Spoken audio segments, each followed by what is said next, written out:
ത്രിയേക ദൈവത്തിന് സ്തുതി. യേശുവിൽ സ്നേഹവന്ദനം. ഒരിക്കൽ മരണശിക്ഷയ്ക്ക് വിധിക്കപ്പെട്ട ഒരു യുവാവിനെ യുദ്ധം ചെയ്യുന്നതിനായി സൈന്യത്തിൽ ചേർത്തു. രാജാവിനും രാജ്യത്തിനും ജനങ്ങൾക്കും വേണ്ടി വളരെ ധീരതയോടെ ആ യുവാവ് യുദ്ധം ചെയ്തു. വളരെയേറെ മുറിവേറ്റെങ്കിലും യുദ്ധത്തിൽ ജയിച്ച് അയാൾ തിരിച്ചു വന്നു. എന്നാൽ വധശിക്ഷയ്ക്ക് വിധിക്കപ്പെട്ടിരുന്നവനായതുകൊണ്ട് ശിക്ഷ നടപ്പിലാക്കുന്നതിനായി അദ്ദേഹത്തെ വീണ്ടും കോടതിയിൽ കൊണ്ടുവന്നു.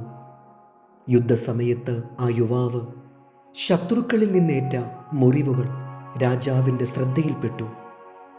രാജ്യത്തിൻ്റെയും ജനങ്ങളുടെയും രക്ഷയ്ക്ക് വേണ്ടി ചെയ്ത ത്യാഗമോർത്ത് രാജാവ് അവൻ്റെ കുറ്റം ക്ഷമിക്കുകയും മരണശിക്ഷയിൽ നിന്ന് അവനെ മോചിപ്പിക്കുകയും ചെയ്തു.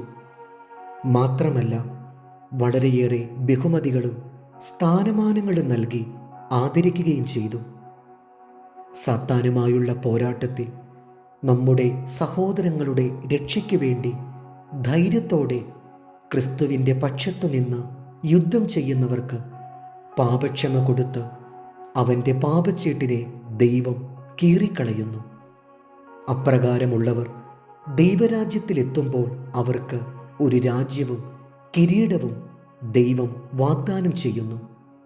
വെള്ളം ഒഴുകിപ്പോകുന്നതിനുള്ള കുഴൽ അതിനകത്തുകൂടി ഒഴുകുന്ന വെള്ളത്തിൻ്റെ ഒഴുക്കിനാൽ ശുദ്ധിയുള്ളതായി തീരുന്നതുപോലെ ജീവൻ്റെ ഉറവ മറ്റുള്ളവർക്ക് പകർന്നു കൊടുക്കുന്നത് വഴി നാം ശുദ്ധരും ദൈവരാജ്യത്തിന് അവകാശികളും ആയിത്തീരുന്നു. വെള്ളത്തിലിറങ്ങി ആദ്യം ആഴം കുറഞ്ഞയിടത്തും പിന്നെ ആഴത്തിലും ചെന്ന് നീന്തുവാൻ ശ്രമിക്കുന്നതാണ് ഉത്തമം. അതുപോലെ തന്നെ പാപത്തിൻ്റെ ജലത്തിൽ മുങ്ങിത്താഴുന്നവരെ രക്ഷിക്കുന്നതിനുള്ള യോഗ്യത ദൈവത്തിൽ നിന്നും നാം പ്രാപിക്കേണ്ടതാണ്.